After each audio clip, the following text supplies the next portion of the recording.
Weldon. I'm the lead outreach and instruction librarian for University of Iowa Libraries, Special Collections and Archives. We're located in the main library here on campus on the 3rd floor. We are open to everybody. So if you see something that really excites you today, come and visit us anytime that we're open. We're open Monday through Friday, 9 to 4, and on Tuesdays we're open till 6. So we love to share our collections. I love to talk about our collections, and I'm excited to talk to you today, not just about the dance cards, but a few of our other things in our collection that's worthy of love, just in time for Valentine's Day coming up here Monday. So I just want to make sure, okay. So I'm going to get us in the mood for this talk, and I thought I'd start by sharing some of the great Valentine cards in our collection. There is something special about Valentine's Day cards, probably because most of us have memories making or sending them. I know I do. And really, there is a rich tradition of Valentine's making. We can trace it back for at least 400 years, as it's mentioned in Samuel Pepys' diary, actually. He mentions his son making him a Valentine. However, what really escalated the Valentine was in 1840, and this is a very much digression, but stick with me, folks. British Parliament instituted mail delivery throughout England at a flat rate of a penny and introduced this new idea of a postage stamp, which then caught on, and postage stamps came to the United States then in 1847. And this new low cost and efficient delivery of mail, along with better envelopes that allowed, some privacy, really helped encourage the sending of Valentines. Then in 1893, the World's Columbian Exposition in Chicago introduced the nation's first government issued postal card. And it was colorful and it featured buildings and it was beautiful. And this really became this official souvenir postal card for the fair. And you could buy 2 for 5 cents from a vending machine during the fair. And roughly 1,858,000 were sold, which is a lot of postcards. And what this did is it really fueled a postcard craze, and people wanted postcards, and all of a sudden all these people started making postcards that were colorful and bright and had embossing, and you could send them for a penny, right, and brighten someone's day with this beautiful card. And so there was this huge craze that really helped spread Valentine postcards. And in our collection itself, a lot of our Valentine cards are in fact postcards, like this one that you see right here from 1900. Now, some of the cards at the turn of the 20th century were elaborate, embossed with fancy designs, and involved lace paper and flowers, and could be very expensive, like very, very expensive. Others were just a little cheeky. This card from 1907 took me actually a bit to figure out, and maybe that's just me. I'm curious, can anyone figure out what this one is saying? Does anyone have an idea?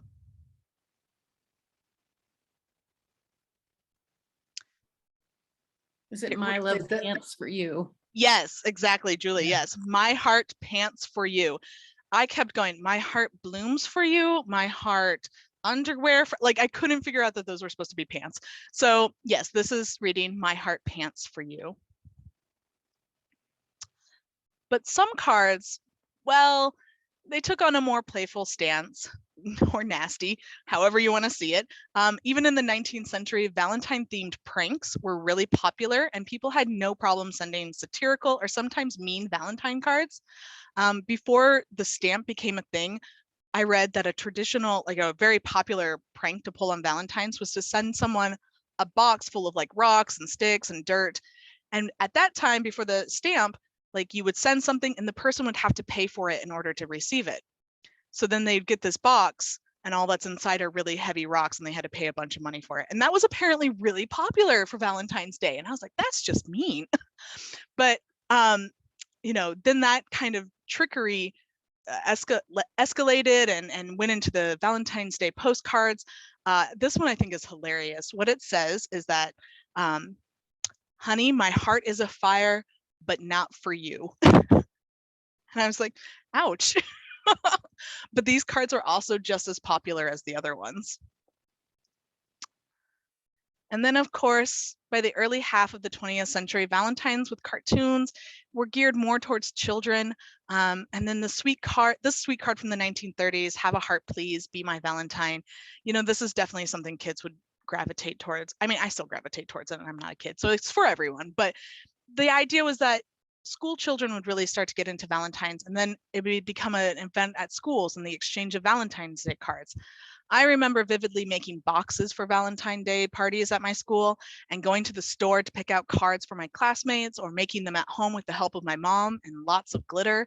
And I think a lot of us have that memory, and I'd love to hear about them at the end of this. I just found a bunch of my grandpa's old Valentine's Day cards he sent his cousin. And, I think these are really precious memories because there was a lot of excitement to receive the cards. And frankly, there's even more excitement when you got the candy that came with the cards. Okay, so are we falling a bit more in love with the collections? Are we ready to move on to the reason why I'm here to talk? Yeah. So Barb had, like she said, invited me to talk about dance cards. And I'm really excited to talk about this. These are very popular with staff and patrons alike. And the dance cards I'm going to be focusing on today come from one specific collection. While we have dance cards scattered throughout many collections, the largest group of these cards can be found in the Mary Ingram Dance Card Collection. Now, we don't know a lot about Mary Ingram or her time at the university, but this collection was gifted to us in 2010, and it includes a menagerie of cards from University of Iowa through the 1920s all the way up to the 40s.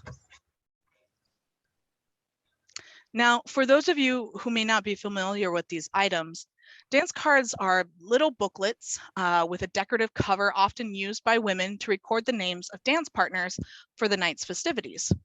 These cards could also include names of dance sponsors, a decorative cord so you could hang it around your wrist or your dress, lists of dance titles and the composers, along with other information about the event. And of course, there was a space so you could write your dance partner's name.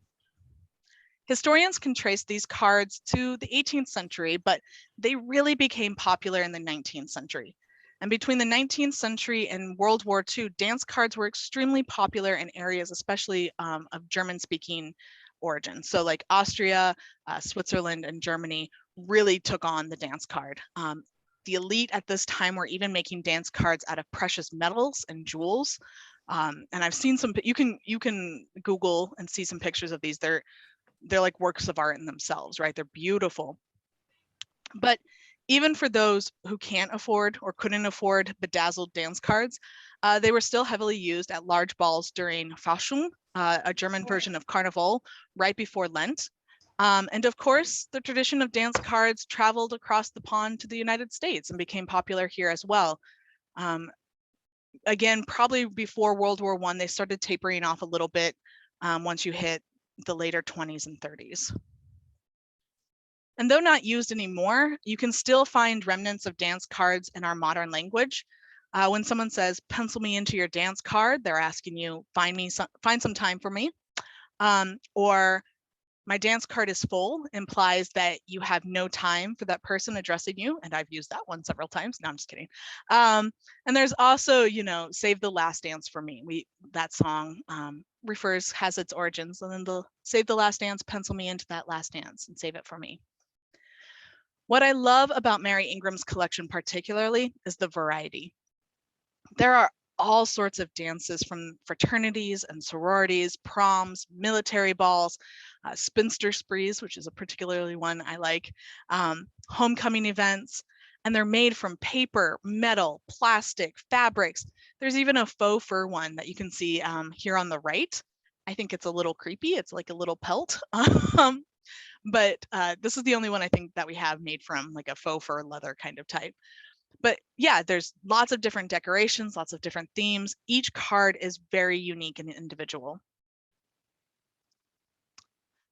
And like dance invitations, these cards often listed things, like I said, hosts, chaperones, the entertainers, name of dances. And someone personalized these cards with little notes. So at the top left here, it says, a most delightful evening with Frank, Reg, and you, a perfect dancing partner at the Union and the Mayflower. You'll also see chaperones here, another card. The president of the university was there, several professors and a dean, making sure everyone was behaving. So essentially what these were, they were designed as a souvenir. Even if people weren't filling them out so much, it was a souvenir that you could keep of a special evening. And also a way to keep track of those special someones you danced with in case you need to remember them later. So this collection has the name Frosty written in several of the cards. And I can't help but go, okay, so who's Frosty? Why is he in here so much? Was he a Casanova? Was there a courtship here? What happened to Frosty? Did they get married? I mean, you start reading these names and the same names keep popping up over and over in several of the cards, and your kind of imagination runs wild through paging through the dance cards. So you can see Frosty here in the upper right. I don't know who he is, but I'm determined to find out someday. So some of these cards are like a little storybook in their own way. I love this one from Theta Tau Shindig. So you have like this bum guy on the cover here, and then you open it up, and it took place on March 31st, 1928. It's in the middle of Prohibition. If you've ever seen any of my other talks, you know I love to talk about anything that has to do with the Prohibition. But in the inside cover, you already get this painted mood for the event with a giant drawing of a moonshine jug. And it's poking fun at both Prohibition, but also the dangerous homebrew being made during this time. So you have the non-explosive homebrew. As you go in and see who you're dancing with, you're going to notice some interesting names. Dance partners like St. Patrick, who I will note was very popular this night, along with Santa Claus and Sheriff and Fitz. So I'm not sure if this was a costume party or just pure silliness. I'm just glad they made sure to check all deadly weapons at the door, as it says at the bottom. And at the end, you see here on the final page of this dance card, the law, aka the chaperones, were Rufus H. Fitzgerald and Harry H. Wade, both of which were faculty at UIO at the time, and they served as the chaperones. And the racket, I love that they said it was the racket, was by the local orchestra, Swanson's Jefferson Hotel Orchestra.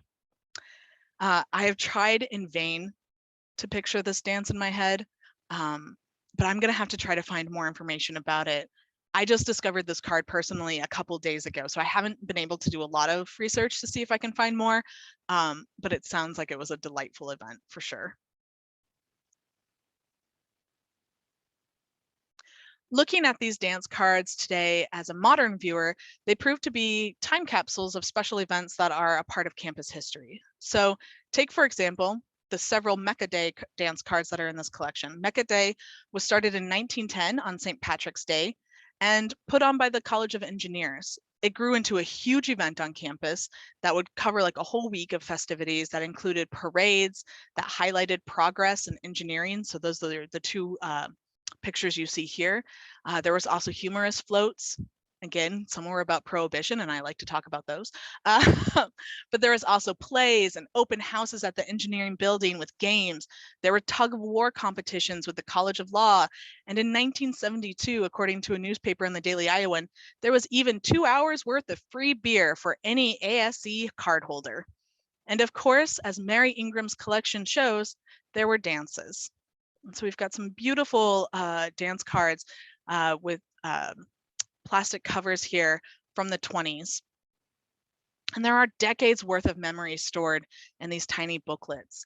And not to mention the numerous stories of love and friendship, and yes, I suppose a broken heart or two, written alongside the names within.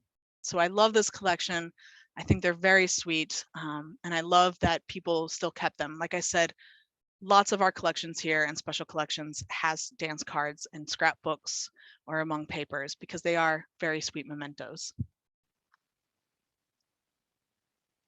So while Jane Austen declares in Pride and Prejudice that to be fond of dancing was a certain step towards falling in love, I think a little knowledge and flirting doesn't hurt the situation either.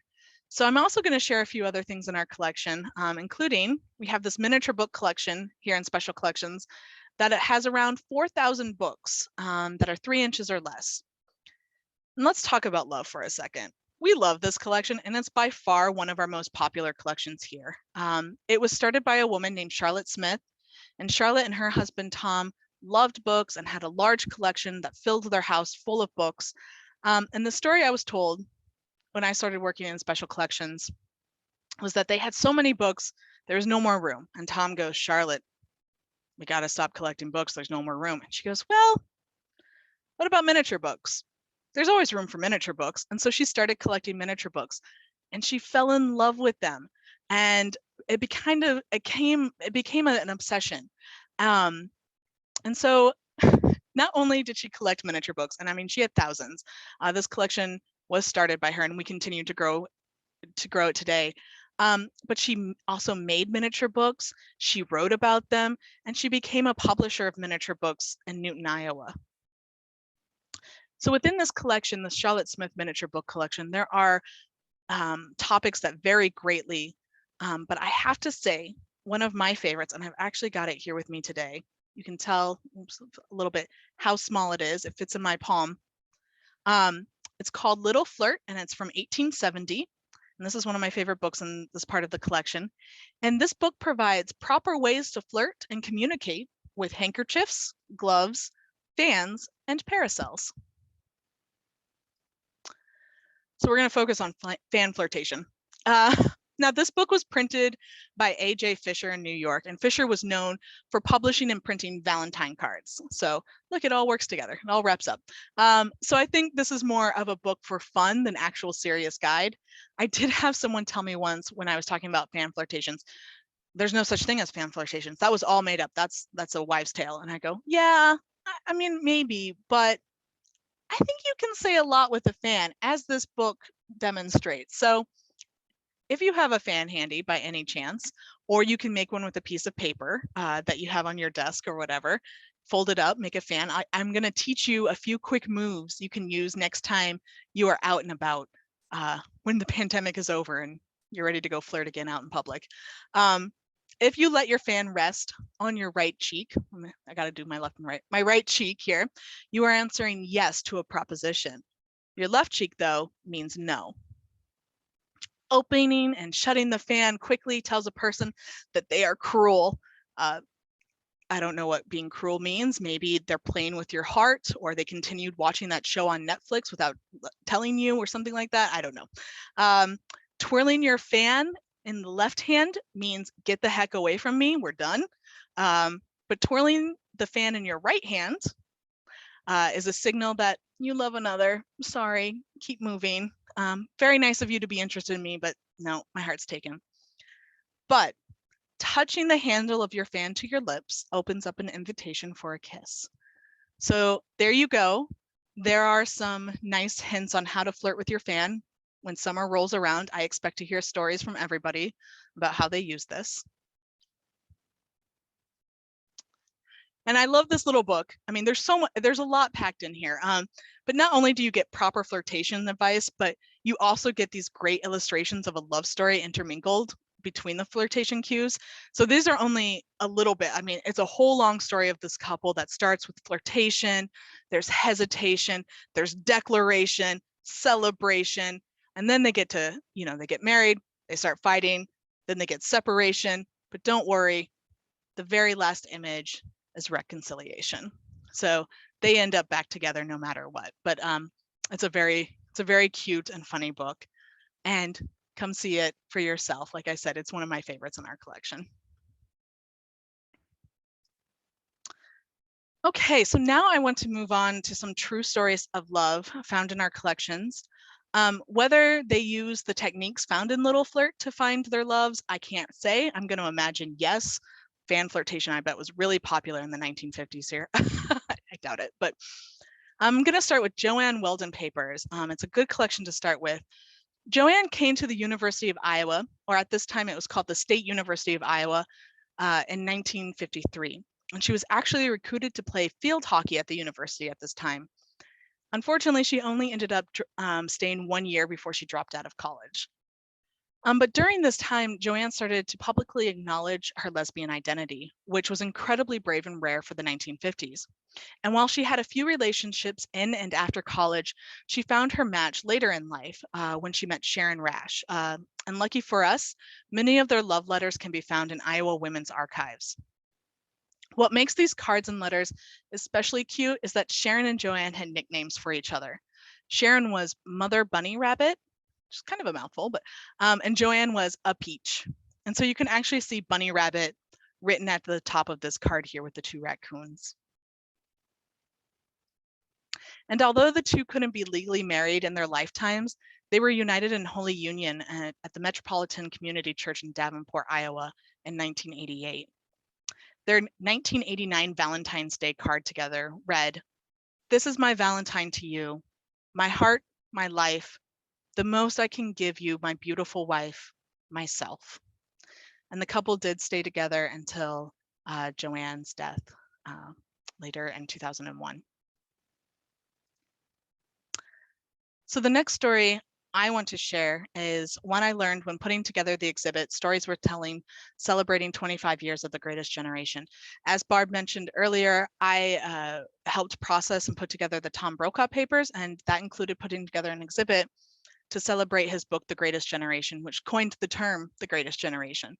And so the exhibit looked at World War II, what led up to it, and different stories within our collection that inspired Tom Brokaw to write this book and the stories that he gathered as well. And so when putting this exhibit together, I had the chance to go and interview a veteran in Rubio, Iowa, and his name was Carol Steinbeck. And he managed to fill me in on his own love story with him and his wife, Evelyn Burton. So Carol Steinbeck came to the university in early 1940s. But by sophomore year, he had enlisted in the Army and was getting ready to ship out to go fight in World War II. Before he left, however, he went on a picnic with some friends and met Evelyn Burton, who was planning to go off and be a nurse. And they had one date before he shipped out. But their whole courtship is captured in the many letters they exchanged during the war. So one date led to a whole relationship. These letters are sweet and reveal the challenges of wartime romance. Conversations between Carol and Evelyn include the new love lingo of how lucky they are to have each other during this time, wishing to be together, how much they long to hold one another. Other conversations show the more practical side of relationships, like discussing what to do as a couple when he comes back, or how are they going to manage to live together if he comes back and goes back to school, or helping her apartment shop while she's in Davenport, Iowa. He writes how incredibly happy he is when she finally says she loves him. He writes how sad he is when he can't go help her fix up her apartment that she's finally found. He apologizes when he didn't write one day. He missed one day, and he apologizes profusely in the next letter because he was so tired from being on duty. And he rejoices when he receives 3 letters from her in one day. He writes, "Now, if that isn't enough to make my spirit soar, I don't know what could." But you really get a sense of the struggles of their long distance relationship in these letters. He keeps saying he doesn't want her to give up plans on the chance he might come home. Yet in that same letter where he's saying, don't give up your hopes, don't give up your dreams, what if I don't come home? He says, for wanting to be my wife, Evelyn, I'll give you that chance once I'm home to stay. Just don't change your mind, please. So there is that hope for love and marriage, but you can also feel Carol's anxiety and worry about, well, what if I don't make it home? What if I break her heart? What if something happens and she's derailed her whole life to be with me and I don't make it home? So it's a little bit devastating at times to read these letters. But one really endearing part of these letters between the two is the mention in several of them, how are we going to break the news to the folks? The folks who know nothing about that I'm even dating somebody, and here I'm now in a very serious relationship.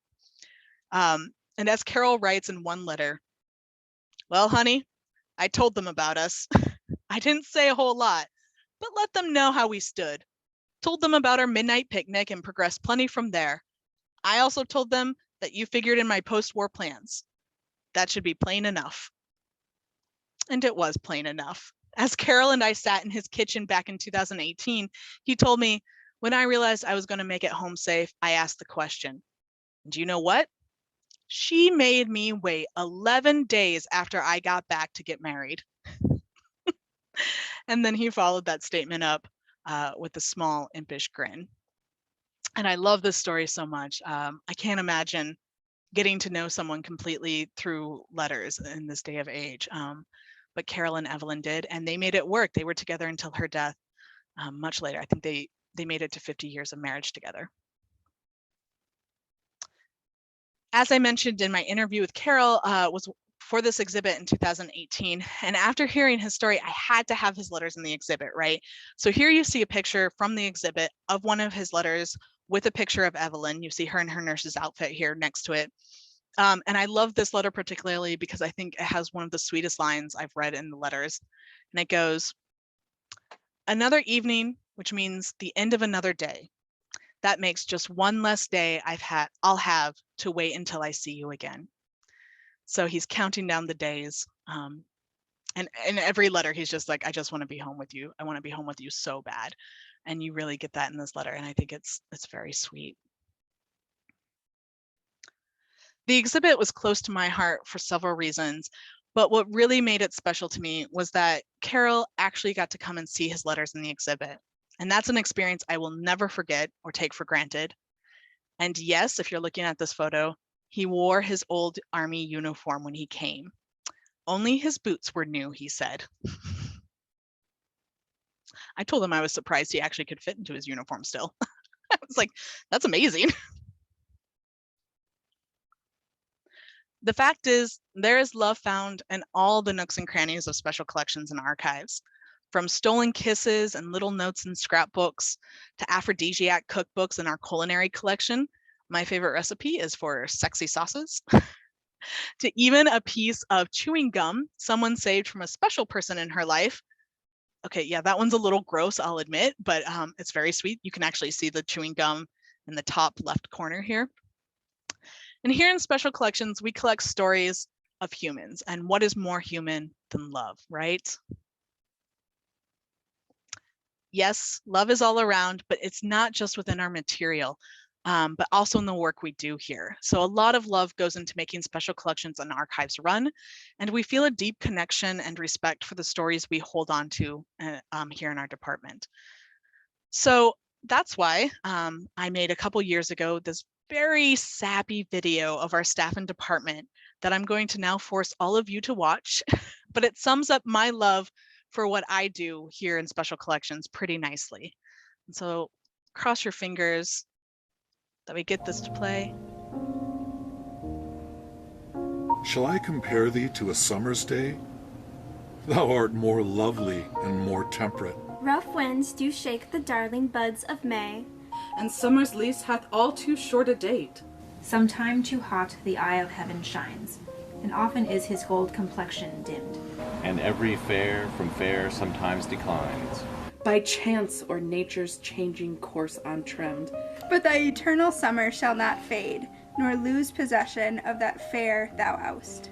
Nor shall death brag thou wanderest in his shade, when in eternal lines to time thou growest. So long as men can breathe, their eye can see. So long lives this, and this gives life to thee.